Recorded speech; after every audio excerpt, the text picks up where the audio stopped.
Elon Musk has received a lot of criticism in the past for not having given Nikola Tesla enough credit for Tesla's enormous success with his car company. But I do wonder today, like, if Nikola Tesla applied to Tesla, would we even give him an interview? Nikola Tesla, the visionary electrical engineer who lit up the world with his ideas, poured a significant portion of his life into unraveling the mysteries of wireless energy transmission. His dream? To weave an invisible web of energy that could span the globe, allowing electrical power to flow as freely as the air we breathe without the need for wires. Among his most ambitious undertakings was the Wardenclyffe Tower project, which wasn't just any ordinary broadcasting system. Tesla envisioned it as a beacon of progress that would send messages, telephone signals, and even facsimile images straight across the Atlantic to England and to ships lost in the vast ocean, all without laying a single wire.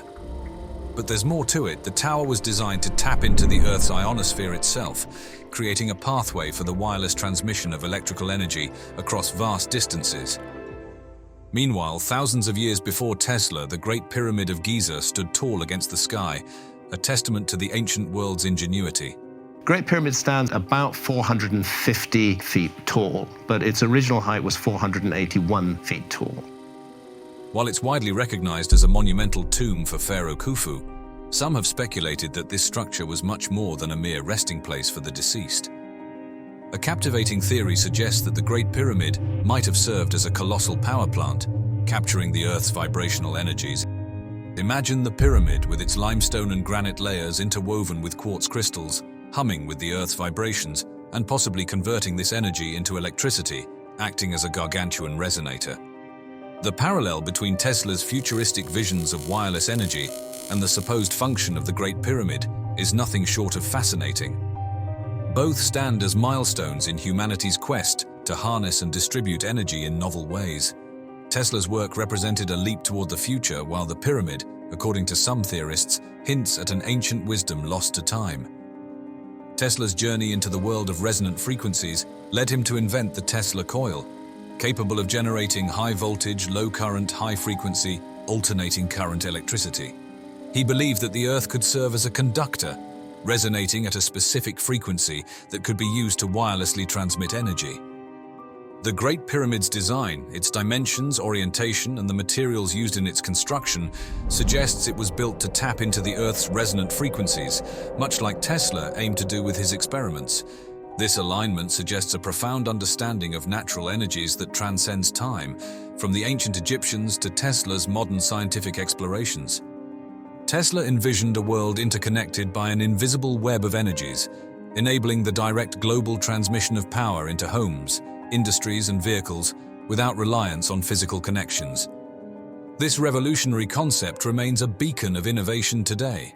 The ancient Egyptians' mastery of geometry, astronomy, and possibly energy reflects a convergence of science, architecture, and technology that mirrors Tesla's interdisciplinary approach to energy and science.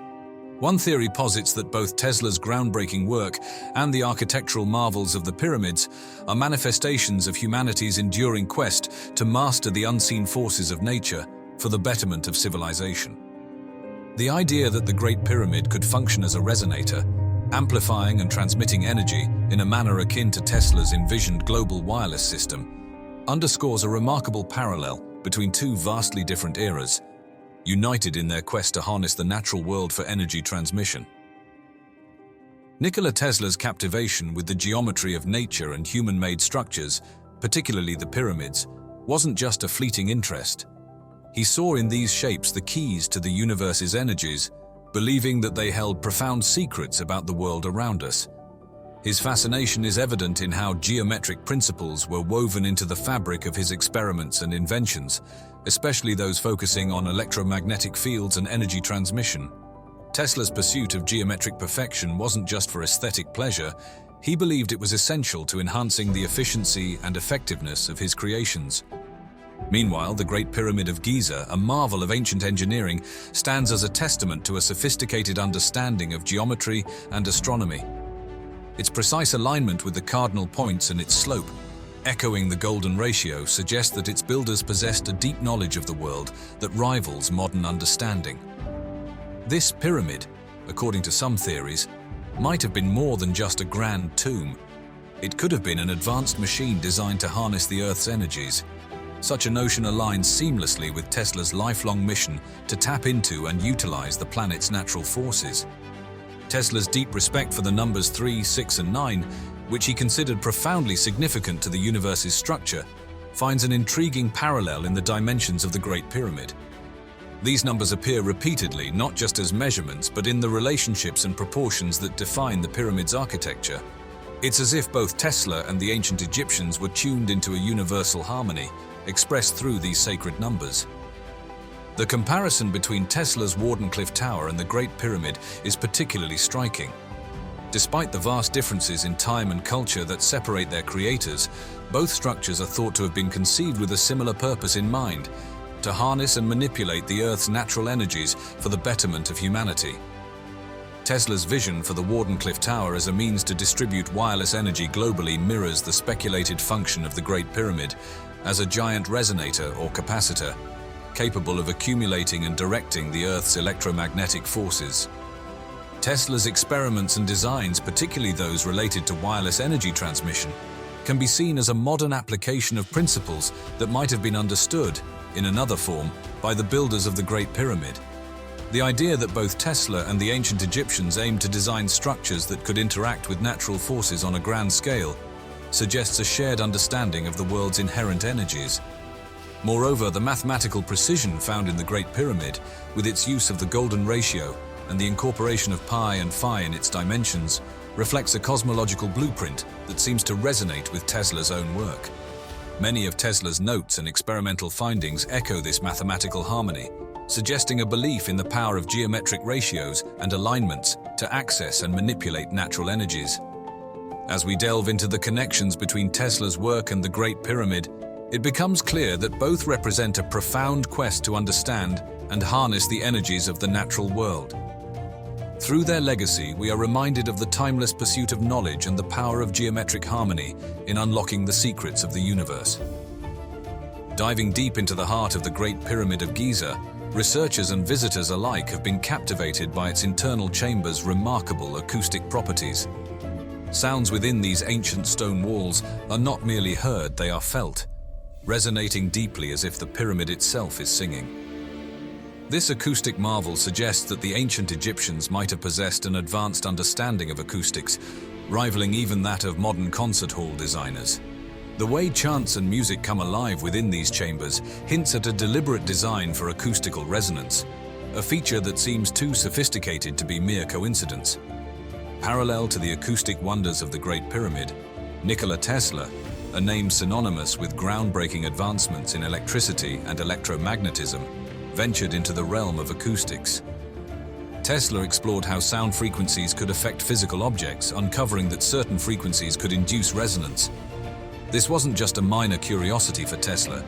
He saw practical applications, envisioning ways to use resonance in energy transmission and perhaps even unlock secrets of ancient technologies. His speculative work on the so-called earthquake machine, which purportedly used resonance to produce small tremors, underscores his belief in the power of vibrational energy. The notion that the Great Pyramid could harness or manipulate sound for purposes beyond simple communication, perhaps for healing, altering consciousness, or even generating energy, finds an intriguing counterpart in Tesla's experiments. The speculation that this ancient wonder served as more than a monumental tomb, possibly functioning as a power plant harnessing natural forces, parallels Tesla's ambitious Wardenclyffe Tower project. Both the pyramid and Tesla's tower are thought to have been designed with a deep understanding of natural forces, including both electromagnetic and acoustic energies, aimed at benefiting humanity. There's speculation that Tesla's designs, including the visionary Wardenclyffe Tower, might have been inspired by ancient structures like the Great Pyramid. The idea that the pyramid could concentrate electromagnetic and possibly acoustic energy aligns with Tesla's interest in using architecture and technology to interact with and utilize natural energies. His appreciation for ancient knowledge and the potential to rediscover and apply this wisdom to modern science suggests a profound connection between Tesla's work and the architectural and technological achievements of the ancient world. In the shadowed depths beneath the temple of the ancient city of Taposiris Magna, Located along the Egyptian coastline, a monumental discovery was made by Kathleen Martinez of the University of Santo Domingo, Dominican Republic, and her team. Let's call in the archaeologists to make sure that we're not going to wreck any ancient archaeology while we're doing this. And that's a lot of archaeological discoveries are made as a result of that. During their meticulous excavations, they unearthed an extensive tunnel plunging 13 meters underground, expertly carved through 1,305 meters of sandstone. This architectural feat, standing 2 meters tall, has been hailed as a geometric miracle by the Egyptian Ministry of Tourism and Antiquities for its engineering precision and scale. It's interesting that the patterns are geometrical. Someone made it, and it involved a very large amount of organized labor in order to make it. There had to be the will and the intent in order to do that. The Eupalinos Tunnel, extending over 10 to 36 meters, was an unparalleled achievement in ancient engineering, mirroring the complexity and ambition of the Taposiris Magna tunnel, though the latter's function remains a mystery. Despite being partially submerged in water, the tunnel's purpose, beyond its architectural resemblance to historical works, is still under investigation. The driving force behind Martinez's dedication to Taposiris Magna since 2004 has been the quest to locate the final resting place of Cleopatra VII, the last queen of the Ptolemaic dynasty. Are we looking at the traces of a forgotten episode in human history? I think so. I think that's what's going on here. The excavations at Taposiris Magna have not been in vain, revealing artifacts and signs hinting at the presence of Cleopatra and her ancestors. Founded around 280 BCE by Ptolemy II, a direct descendant of one of Alexander the Great's generals, Taposiris Magna is steeped in the legacy of its founders. The temple, believed to be dedicated to Osiris and his consort Isis, also aligns with Cleopatra's efforts to embody Isis, strengthening her divine legitimacy. This is a very neglected area of the world as far as deep and ancient archaeology goes. Discoveries within the temple complex have included coins adorned with the likenesses of Cleopatra and Alexander the Great, alongside figurines of Isis, suggesting a vibrant cultic activity centered around these figures.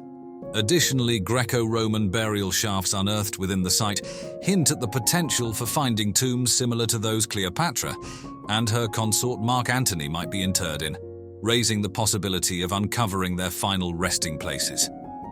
Looking forward, the exploration is set to extend into the Mediterranean Sea, following the trail of a series of devastating earthquakes between 320 and 1303 CE that led to the partial submersion of the temple complex. Prior excavations have also indicated a network of tunnels connecting Lake Mariotte to the Mediterranean, suggesting a broader scope of investigation in the quest to unravel the mysteries of Taposiris Magna. The tunnel discovery, yielding artifacts such as pottery and a limestone block, adds to the anticipation of what lies ahead. As articulated by Zahi Hawass, the former Minister for Antiquities, the discovery of Cleopatra and Mark Antony's tomb would be a landmark event of the 21st century. Nonetheless, the significance of the findings at Taposiris Magna transcends the search for royal tombs, shedding light on the rich and complex history of this ancient city. The ongoing excavations promise not only the potential revelation of royal tombs, but also a deeper understanding of the cultural and historical landscape of ancient Egypt. Moving on, the mystery of the Osiris shaft, a hidden gem beneath the sands of the Giza Plateau. But he found evidence of deliberate burial in a very complicated, difficult cave system, which you can hardly access. Is this shaft connected with ancient Queen Cleopatra?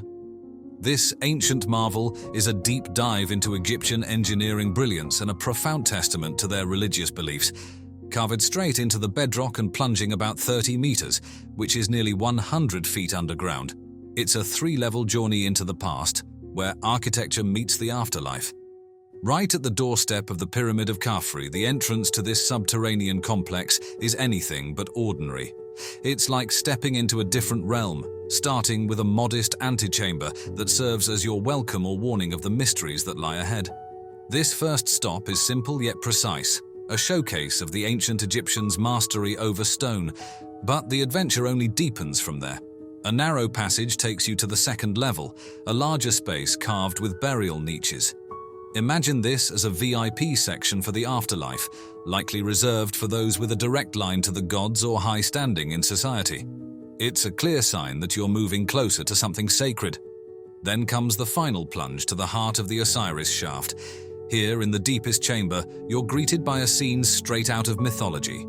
At the center, a massive granite sarcophagus sits partially submerged in water, which seeps in naturally from the limestone. This isn't just an engineering feat, it's a direct nod to Osiris, the god of the afterlife, whose story is intertwined with the Nile itself. The water here isn't just a natural occurrence, it's a symbol of life, death, and rebirth, mirroring the Nile's life-giving floods and Osiris's own resurrection story. The genius of the Osiris shaft isn't just in its construction, though carving such a complex directly into the bedrock, managing groundwater, and ensuring stability is nothing short of astounding. It's also in how it weaves together functionality and deep religious symbolism. This place wasn't just meant for burying the dead, it was a canvas on which the ancient Egyptians painted their beliefs in the afterlife, a physical journey through the underworld that mirrored the soul's passage to eternity. In the end, the Osiris shaft stands as a profound expression of ancient Egyptian architectural and religious thought, a place where the physical and the spiritual meet, carved deep into the earth. The Osiris shaft presents a fascinating narrative of ancient Egyptian beliefs, ingeniously encapsulated in a subterranean complex. This enigmatic site, stretching deep beneath the sands, offers a rare window into the Egyptians' sophisticated burial practices and their reverence for Osiris, the deity of the afterlife and rebirth. The discovery of varied sarcophagi within its depths speaks volumes about the social tapestry and the evolving customs over millennia from the Old Kingdom through to the Ptolemaic period. It's intriguing to see how granite and basalt sarcophagi, earmarked for the elite, coexist with simpler wooden ones, suggesting a resting place for a wide spectrum of society. The assortment of burial goods unearthed here, from pottery intended for afterlife sustenance to ushabti figures meant to serve the deceased beyond death, underscores a firm belief in an existence after life. These artifacts weren't just symbolic, they were envisioned to spring to life in the afterlife, attending to the deceased. The presence of jewelry, amulets, and various ritual objects further accentuates the shaft's spiritual significance, painting a vivid picture of the personal beliefs and the societal stature of those entombed within its chambers. Less common than in grandiose tombs but equally telling are the inscriptions found within the Osiris shaft. These hieroglyphic texts, drawn from the Book of the Dead, offer prayers and spells to aid the deceased's passage through the underworld, revealing the religious literature that permeated burial rites at the time. The shaft's design and function serve as a profound testament to the myth of Osiris, creating a physical manifestation of the underworld and mirroring the god's mythical entombment in the Nile's waters. This architectural homage to Osiris not only marked the site as a burial ground, but also as a sacred space for pilgrimage and worship, drawing followers to engage in rituals and offerings. The use of water in the deepest chamber, symbolizing purification and rebirth, reflects the Nile's life-giving floods controlled by Osiris, reinforcing the deity's association with agriculture and resurrection. Some theories even suggest that the Osiris shaft's alignment might connect the deceased with celestial bodies, embedding them within the eternal cycle of life, death, and rebirth, a concept that highlights the Egyptians' advanced understanding of cosmology. Exploring the Osiris shaft thus unfolds a rich tapestry of ancient Egyptian life, belief, and architectural prowess. It's a narrative that transcends the mere act of burial, revealing a culture deeply immersed in the mysteries of the afterlife, the divine, and the cosmos. The Osiris shaft stands not just as a monument, but as a bridge between the earthly and the divine, offering invaluable insights into the spiritual and everyday lives of the ancient Egyptians. The effort to transport and erect these massive stones without modern technology is nothing short of astonishing. Using levers, ropes, and wooden sledges, the people of Gobekli Tepe managed to move these enormous stones over considerable distances, a testament to their ingenuity and teamwork. This wasn't a small feat, it required a high level of social organization and cooperation, suggesting that this community was far from the nomadic bands of hunter-gatherers we often imagine. But why did archaeologists tell us for so long hunter-gatherers couldn't do it, and we needed agricultural because populations that could generate well, surpluses that could pay for the specialists that was to... the theory. Instead, they were capable of complex planning and communal effort, likely driven by shared beliefs and common goals. The technological innovation and architectural planning evident in Gobekli Tepe's construction are truly ahead of their time. The precision in the carving and erection of the pillars, along with the thoughtful layout of the site, show an advanced understanding of stone masonry and basic engineering principles. This sophistication challenges the simplistic view we often have of prehistoric societies, revealing a people capable of complex thought and remarkable feats of engineering. When you dive into the story of Gobekli Tepe, you're not just exploring ancient ruins. You're stepping into a world where prehistoric peoples pulled off engineering marvels that would be daunting even by today's standards. Picture this: a community back in the 10th millennium BCE, without access to metal tools, the wheel, or any form of animal labor, decides to build something extraordinary. They set their sights on massive limestone pillars, each one towering over 5 meters high and weighing around 10 tons. And they decide to quarry, shape, transport, and erect these giants using nothing but stone hammers, wooden tools, and sheer human will. It's a scenario that might make a modern engineer blink twice. These ancient builders leveraged ingenious methods, likely rolling these colossal stones over logs or dragging them on sleds made from tree trunks, all coordinated by what must have been an incredible communal effort. Just imagine the sight: hundreds of people coming together, each one playing a part in this monumental task. It wasn't just about physical strength, it required a high degree of planning, coordination, and social organization, suggesting that these early communities were far more complex than we often give them credit for. And let's talk about the layout of Gobekli Tepe. It wasn't a haphazard arrangement of stones. Gobekli Tepe is a bit more nuanced. You know, we have stone circles, we have some interesting astronomical alignments. The world's first perfectly north-south aligned building. These T-shaped pillars were carefully positioned to form circular enclosures, a testament to the builders' advanced planning and knowledge of stonemasonry. They understood the properties of limestone, knew how to quarry large blocks and shape them with precision. The placement of each pillar was intentional, reflecting a deep understanding of geometry and structural engineering. Gobekli Tepe is like a time capsule that's slowly revealing its secrets to us, and among its most captivating mysteries are the potential astronomical alignments hidden within its ancient stone circles. Imagine standing among these massive pillars over 10,000 years ago, looking up at the night sky. Some researchers think that the people who built Gobekli Tepe did more than just admire the stars. They aligned their monumental structures with them. The idea that these ancient builders could align their creations with constellations like Sirius or Orion, or mark the solstices and equinoxes, is mind-blowing. It suggests they were not just master builders, but also early astronomers, tracking the heavens with an accuracy that challenges our assumptions about prehistoric peoples. This possibility opens up all sorts of fascinating questions about how and why they did this. If the alignments at Gobekli Tepe were intentional, it could mean that these ancient builders had their own form of astronomical observation, maybe even a basic calendar system. Gobekli Tepe and the lack of evidence for permanent settlement presents a fascinating glimpse into the spiritual life of people over 11,000 years ago. This site, rather than serving as a home or village, appears to have been a significant ceremonial or pilgrimage destination. The absence of typical domestic remains, such as extensive cooking hearths or trash pits that would indicate long-term habitation, suggests that Gobekli Tepe was not a place where people lived year-round.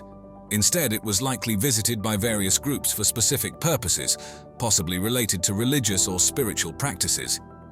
This realization points to a level of social complexity and spiritual or religious depth that predates the advent of agriculture and settled life, challenging the conventional sequence of societal development. The stone pillars of Gobekli Tepe, carved with an impressive array of reliefs and symbols, are among the earliest known examples of narrative art, offering profound insights into the prehistoric mind. These carvings feature a diverse menagerie of animals: foxes, lions, bulls, snakes, wild boars, and birds, each meticulously rendered, suggesting a deep reverence or symbolic significance attached to these creatures. The presence of such carvings indicates not only advanced artistic skills and aesthetic sensibilities, but also suggests these animals held particular meanings for the people who created them. They could represent clan totems, spiritual guides, or mythological stories central to the community's beliefs and rituals. Moreover, the humanoid figures, some of which appear to be depicted wearing animal skins, hint at early forms of shamanistic practices, or the veneration of deities or priests donned in ceremonial garb.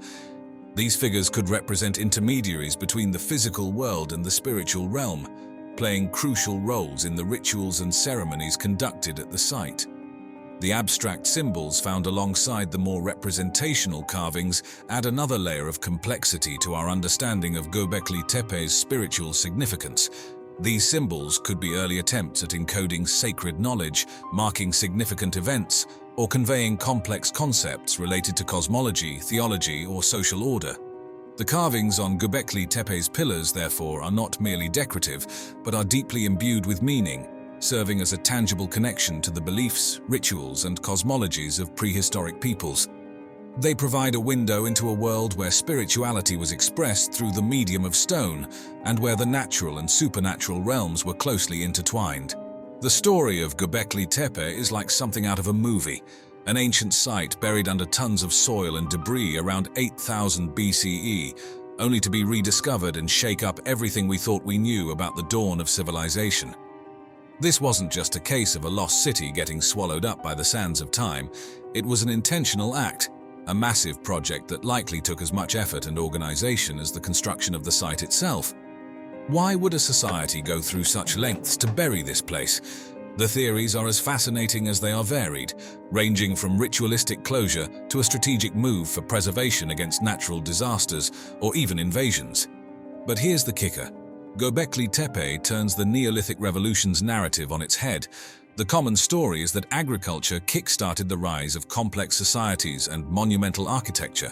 The idea that we come across that another turn of the spade reveals information that causes us to reconsider not just was it hunter-gatherers or agriculturalists, but perhaps something bigger than this is involved.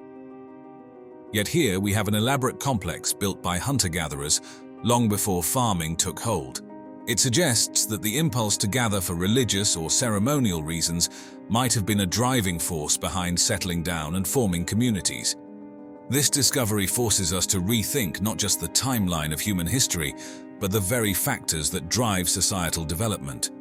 Gobekli Tepe shows us that hunter-gatherer societies were capable of a level of organization, cooperation, and spiritual expression that we usually only attribute to settled farming communities. It hints at a world where shared beliefs and rituals were the glue that held societies together, potentially paving the way for the transition to a sedentary lifestyle. Ever wondered what went on inside those magnificent pyramids of ancient Egypt? Well, buckle up because we're about to delve into the fascinating world of the ancient pyramid texts. These inscriptions carved onto the pyramid walls around 2400 to 2300 BCE are like a window into the hearts and minds of the people who built these incredible structures. These texts weren't just random scribbles, they were meticulously crafted during a pivotal period in Egyptian history, the twilight of the Old Kingdom.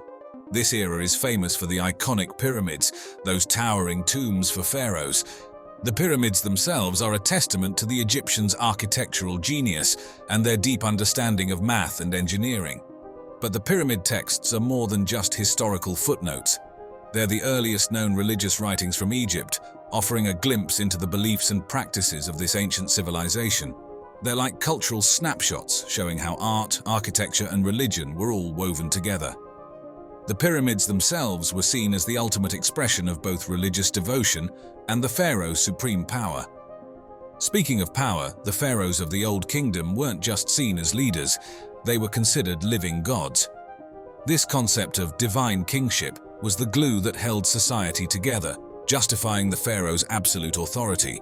The pyramid texts are all about this. They're basically spells and instructions meant to help the pharaoh navigate the afterlife and join the gods, further solidifying the idea of their godlike status. Imagine a society where the pharaoh is at the top of the pyramid, wielding immense power. That's exactly what the Old Kingdom was like. This centralized system allowed them to mobilize the massive resources and manpower needed to build the pyramids. It also meant the government had a tight grip on things, controlling people and resources to a great extent. But running a complex society like this wasn't a walk in the park. It required a well-oiled bureaucratic machine, and that's what the Egyptians had. This network of officials kept things running smoothly, organizing labor, managing resources, and handling the countless details of daily life. It was a sophisticated system for a sophisticated society. We've talked about the cultural significance of the pyramid texts and the social structure of the Old Kingdom, but how did they manage to pull off such massive building projects? Building a pyramid wasn't like putting together a piece of IKEA furniture. It required serious resources and manpower. Imagine this: hauling giant blocks of stone, transporting them for miles, and feeding a whole army of workers for years on end. That's what the Egyptians had to do to build the pyramids. It was a massive undertaking, requiring a well-oiled economic engine. Here's where things get interesting. Contrary to popular belief, the pyramids weren't built by slaves, but by a paid workforce. These workers were likely skilled laborers, artisans, and even seasonal workers, and they were treated pretty well. We found evidence of medical care, food, and even some form of compensation. So how could they afford all this? The answer lies in a concept called economic surplus. Basically, they had enough resources left over after taking care of basic needs like food and shelter to invest in these grand projects. This surplus came from their mastery of agriculture thanks to the Nile River's annual floods. These floods enriched the land and allowed them to grow more food than they needed to survive, freeing up people to work on other things like, you guessed it, building pyramids. But the pyramids are more than just piles of stone, they're symbols too. Many believe they represent the rays of the sun, a pathway for the pharaoh's soul to reach the heavens. This symbolism is deeply connected to the pyramid texts, which are filled with references to the sun god Ra. It all goes back to the Egyptians' belief system, where religion, royalty, and the universe were all interconnected. Speaking of connections, the pyramid texts are like the great-grandparents of later Egyptian religious texts. They paved the way for things like the coffin texts and the Book of the Dead. These later texts show how Egyptian beliefs evolved over time, adapting and becoming more accessible to people beyond just the pharaohs. So we've explored the economic engine behind the pyramids and the deeper meaning they hold. But let's not forget the pyramids themselves. They weren't just giant piles of stone. They were meticulously designed and built with a specific purpose in mind. Imagine these pyramids as giant tombs, built to house the bodies and possessions of pharaohs after they passed away. But they weren't just storage units. They were designed to help the pharaoh's soul on its journey to the afterlife, and that's where the pyramid texts come in. These inscriptions were like a guidebook for the pharaoh's soul, offering spells and protection every step of the way. The most famous pyramid containing these texts belongs to Unas, the last ruler of the 5th dynasty.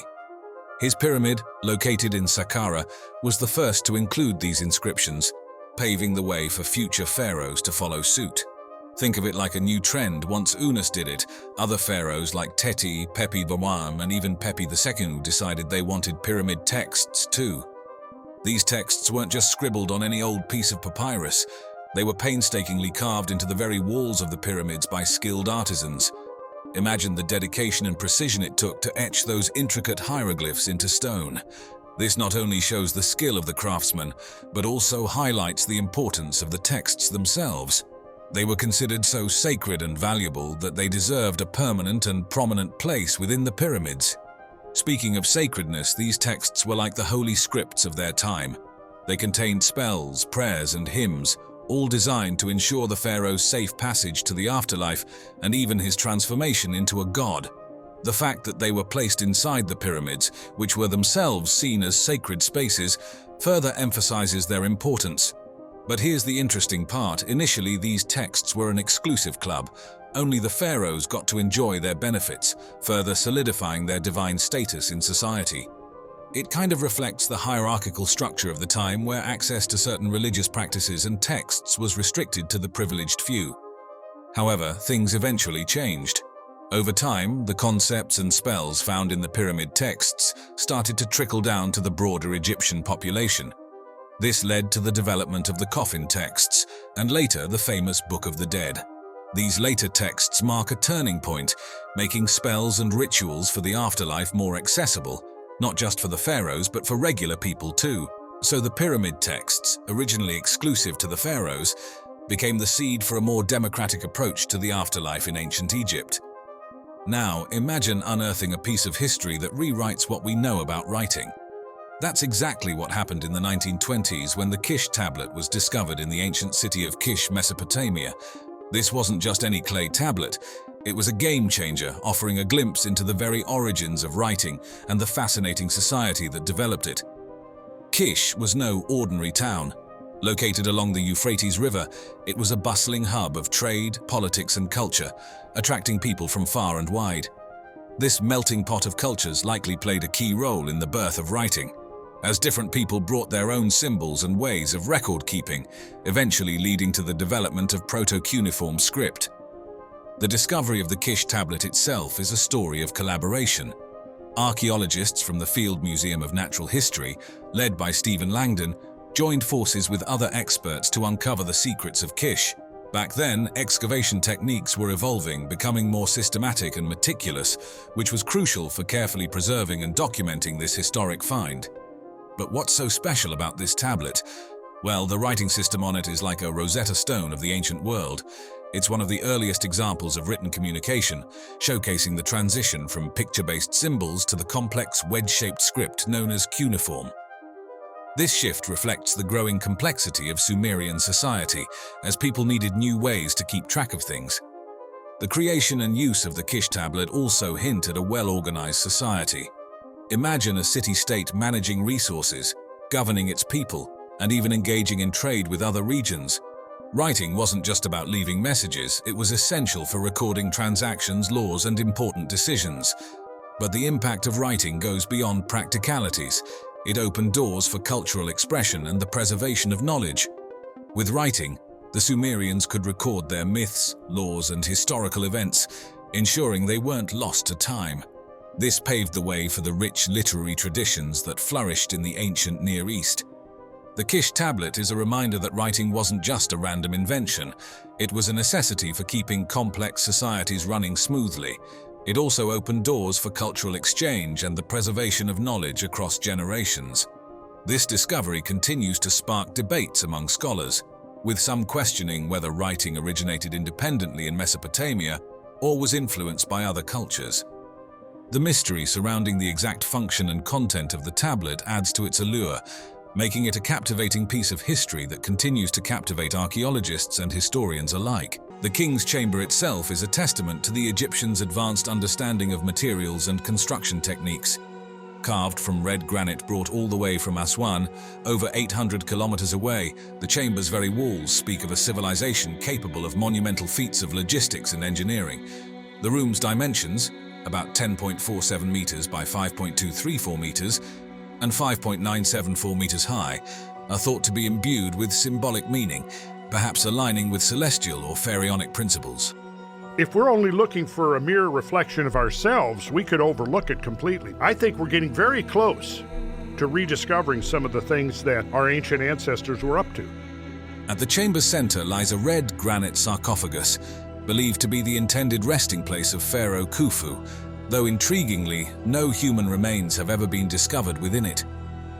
The sarcophagus bears marks of damage and wear, silent witnesses to the millennia that have passed since its creation. Its very presence in the chamber, given its size, suggests it was placed there during the construction of the room, hinting at the meticulous planning that went into the pyramid's design. Above the chamber, an ingenious system of 5 relieving chambers helps distribute the weight of the pyramid, protecting the space below. This feature highlights the ancient builders' sophisticated understanding of structural integrity. Additionally, the chamber is equipped with 2 narrow shafts extending to the pyramid's exterior. Initially thought to be for ventilation, these shafts are now believed to possibly serve a more symbolic purpose, possibly aligning with stars or celestial phenomena significant to Khufu's journey in the afterlife. Step into the heart of the Great Pyramid of Giza, and you'll find yourself in the Grand Gallery, an awe-inspiring testament to the ancient Egyptians' architectural genius. I don't know how they did it. All I know is they did it. I don't think anybody knows how they did it, how they lifted those stones, how they brought them up to that level. I think we're looking, again, at a lost technology. This corridor is not just a path to the king's chamber. It's a showcase of ancient ingenuity and a symbol of the civilization's advanced engineering capabilities. Imagine walking through this grand space, with walls that narrow as you look upwards, thanks to the sophisticated corbelling technique used in its construction. This method, where each layer of stone slightly overhangs the one below, creates a dramatic narrowing effect towards the ceiling. It's a clear sign of the Egyptians' mastery in using architecture not only for structural stability, but also to inspire awe. The materials themselves, limestone blocks for the walls and heavier stones for the ceiling, were chosen with care, ensuring the gallery could bear the immense weight of the pyramid above. The Grand Gallery served a crucial role as the gateway to the king's chamber, possibly designed to awe and inspire those who walked its length. But its purpose might have extended beyond mere access. Some scholars suggest it played a part in the pharaoh's funeral procession or other rituals connected to the afterlife journey.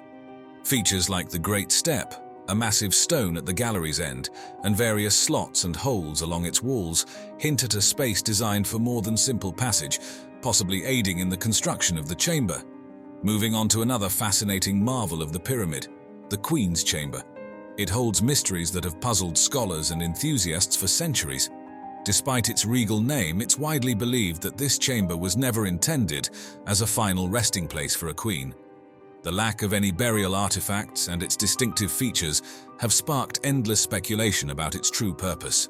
Positioned centrally within the pyramid, yet at a lower elevation compared to the majestic king's chamber, the Queen's Chamber offers its own unique allure.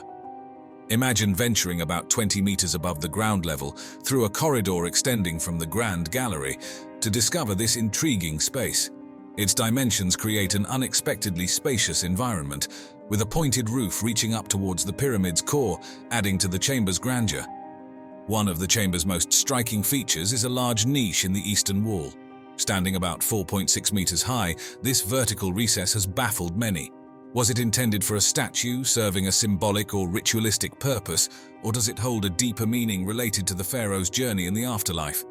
The construction technique of the chamber's roof, using corbelled layers of stone that create an inverted V-shape, mirrors the design seen in the king's chamber, suggesting a deliberate architectural choice to ensure stability and perhaps to bear symbolic weight. Theories about the chamber's purpose are as varied as they are fascinating. Some suggest it was used for rituals related to the pharaoh's rebirth or regeneration, with the niche possibly housing a statue or symbolic object. Others propose that its location and design might reflect ancient Egyptian cosmological beliefs or serve a more mundane purpose, like distributing the pyramid's weight or housing a statue of the deceased in a serdab-like arrangement. Recent technological advances have opened new doors in understanding the Queen's Chamber. Non-invasive techniques like infrared thermography and muon radiography have been employed to peek behind the chamber's walls, searching for unknown cavities or clues to its construction and purpose. Within the Great Pyramids lays another mystery. Its air shafts and the subterranean chamber, features as fascinating as they are puzzling. The air shafts, narrow corridors carved into the stone, stretch from the king's and queen's chambers to the pyramid's exterior.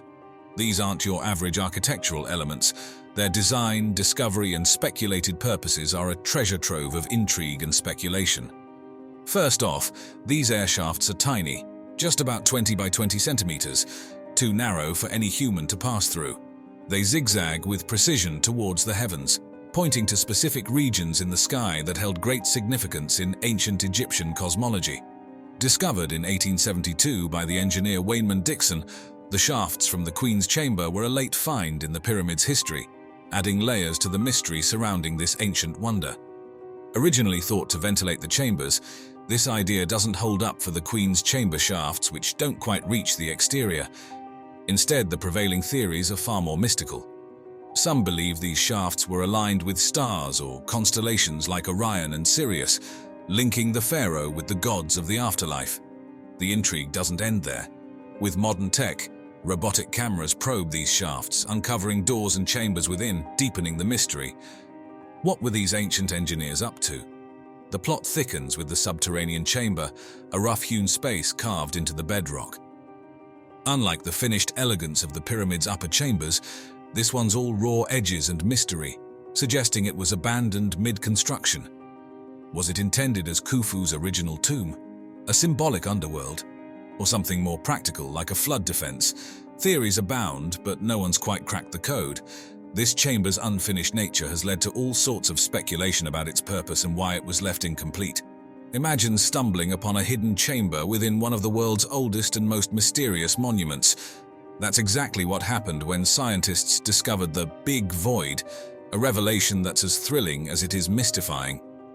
The key to uncovering the Big Void was muon radiography, a fancy term for a technique that uses naturally occurring particles called muons, which rain down from the Earth's atmosphere.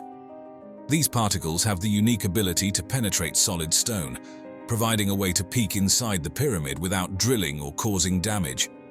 By detecting variations in muon density, scientists can identify empty spaces, like our newly found void.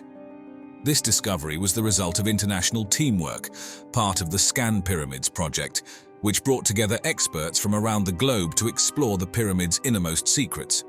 So, what do we know about the Big Void? Well, it's situated above the Grand Gallery, a known cavity within the pyramid, and stretches for at least 30 meters, roughly the length of the gallery below. Its size suggests it was a significant part of the pyramid's design, but its purpose remains a tantalizing mystery. Was it intended to relieve weight from the Grand Gallery below, a hidden chamber for ceremonies, or perhaps just an architectural quirk? The truth is, we're not quite sure yet. The discovery of the Big Void opens up new avenues for exploration and research. Scientists are now considering more advanced methods to study the void in detail, like drilling small holes to insert cameras, all without harming the pyramid's structure. This void could provide invaluable insights into how the ancient Egyptians built such monumental structures and why they included such spaces within the pyramid's design. Each new discovery within the Great Pyramid is a piece of the puzzle in understanding one of humanity's most remarkable achievements.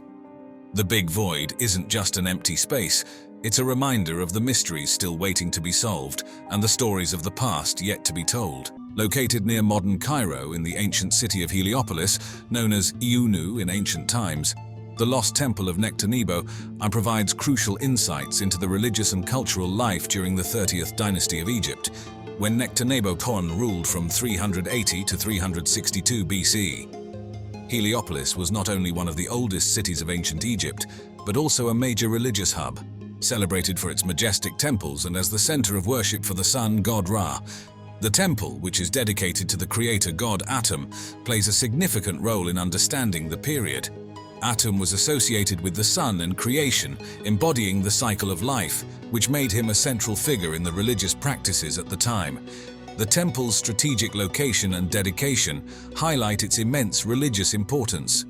As it periodically emerges from the waters, the temple offers a rare opportunity for historians and archaeologists to explore and document the relics of a time usually hidden beneath the Nile's waters. This occasional visibility not only underscores the temple's archaeological and historical significance, but also highlights the dynamic interaction between natural events and historical discoveries. Now, who was Nectanebo? Nectanebo I is a towering figure in the annals of ancient Egyptian history, celebrated for founding the last dynasty that was purely Egyptian, the 30th dynasty. Before the onslaught of Persian and later Macedonian conquests, his rule from 380 to 362 BC was a pivotal era, marked by a revival of traditional Egyptian culture, ambitious architectural endeavors, and formidable military campaigns. Nectanebo's story begins in the delta region of Egypt in a city called Sebennytos, known today as Samanud. His birth name, which translates to the soul of Re, Lord of Strength. His rise to power was dramatic. Amidst a period riddled with political instability and internal strife, he seized the throne by overthrowing the previous pharaoh, Jedor. This bold move not only marked the end of the 29th dynasty, but also ushered in an era that strongly emphasized a return to Egyptian roots, distancing itself from recent Persian influences. During his reign, Nectanebo was intensely focused on rejuvenating Egypt's economy and reviving the rich tapestry of traditional religious practices that had been overshadowed during periods of foreign dominance. He was not only a devout builder of temples, but also a generous patron of the arts. Across Egypt, from Heliopolis to Hermopolis, he commissioned the construction and restoration of numerous temples dedicated to various deities, infusing life into these sacred spaces with elaborate decorations and expansive structures. But Nectanebo was not just a peacetime ruler indulging in cultural and religious enhancements. He was also a strategic military leader, actively defending Egypt against Persian attempts to reconquer it. He strengthened the nation's borders with formidable defensive structures, particularly in the Nile Delta, which played a crucial role in repelling invasions. His diplomatic skills were equally noteworthy. He fostered alliances with Greek city-states and employed Greek mercenaries, which not only bolstered his army but also brought Hellenistic cultural influences to Egypt. His extensive building projects were not merely displays of wealth or power, but were deeply embedded with cultural and religious significance, aimed at reinforcing the pharaonic ideology and divine kingship. The artistic renaissance that flourished during his reign saw a surge in high-quality sculpture and temple decorations, which continue to be admired for their craftsmanship. Reflecting on his legacy, Nectanebo left a lasting impact on Egyptian culture and national identity. His efforts to fortify Egypt's independence and his revival of many cultural practices made him a revered figure in later Egyptian memory, often celebrated as the last great native pharaoh before the long period of foreign dominations. Today, artifacts from his reign, such as statues, temple decorations, and coins, continue to offer rich insights into the period's artistic and religious life, and are subjects of intense study by archaeologists and historians around the world. In a broader historical context, Nectanebo could be compared to figures like the Byzantine Emperor Heraclius, who also endeavored to revive religious and cultural traditions in the face of external threats. This parallel underscores a common theme in history, where leaders often turn to cultural and religious revivalism to forge a collective identity during periods of crisis. Now, moving back to the Lost Temple, the discovery of this ancient marvel is as intriguing as its history. The existence of the temple is most commonly brought to light during times of drought when the Nile's water levels significantly recede. For centuries, the temple was hidden from view, submerged under the silt deposited by the Nile's annual floods, which both obscured and preserved it from the ravages of time and human activity. The first clues about the temple's existence came not from visible remains, but from ancient texts and sporadic local folklore. Archaeologists have long used these snippets of information as breadcrumbs, leading them to its periodic rediscovery whenever nature allowed. It was particularly during the major droughts that have affected the Nile in the late 20th and early 21st centuries that the temple ruins were fully exposed, providing a clearer and more comprehensive view of its layout and allowing for detailed archaeological examinations. To study the exposed parts of the temple, archaeologists have employed a variety of sophisticated techniques. Photogrammetry has been used extensively to capture detailed images of the temple's inscriptions and carvings, allowing experts to create accurate 3D models of the site. Additionally, geographic information system technology has played a crucial role in mapping the layout of the ruins in relation to the ancient river channels, offering insights into the historical changes in the landscape that have occurred over millennia. This combination of ancient lore and modern technology illustrates the dynamic way in which archaeologists are working to unravel the mysteries of the past, preserving its wonders for future generations. The lost temple of Nectanebo, dedicated to the creator god Atum, also known as Temu, holds a place of great reverence in the annals of Egyptian history. Atum's cult, one of the oldest in Egypt, symbolizes both the completion and the beginning of the life cycle and the sun, casting this temple as a key religious site within the Heliopolitan tradition. The strategic placement of this temple in Heliopolis, the epicenter of worship for the sun god Ra and closely linked to Atum, further weaves it into the grand tapestry of solar worship that was central to ancient Egyptian spirituality. The construction of the temple was an architectural feat, utilizing large sandstone blocks intricately carved with hieroglyphs and religious iconography. This choice of material not only ensured the structure's durability, but also allowed for the detailed and extensive carvings that adorn the temple's walls, which tell tales of divine legends and pharaonic glory. Upon closer examination of the exposed ruins during periods when the Nile's waters recede, archaeologists have unearthed the foundation and lower sections of these massive sandstone walls, alongside several statues of Nectanebo I decked in royal attire. These statues poignantly illustrate the pharaoh's aspiration to be seen as a divine entity, and offer a window into the art and religious life of his time. The myriad of carvings found on the temple walls also provides invaluable insights into the daily religious practices and societal interactions of ancient Egyptians under Nectanebo I's rule.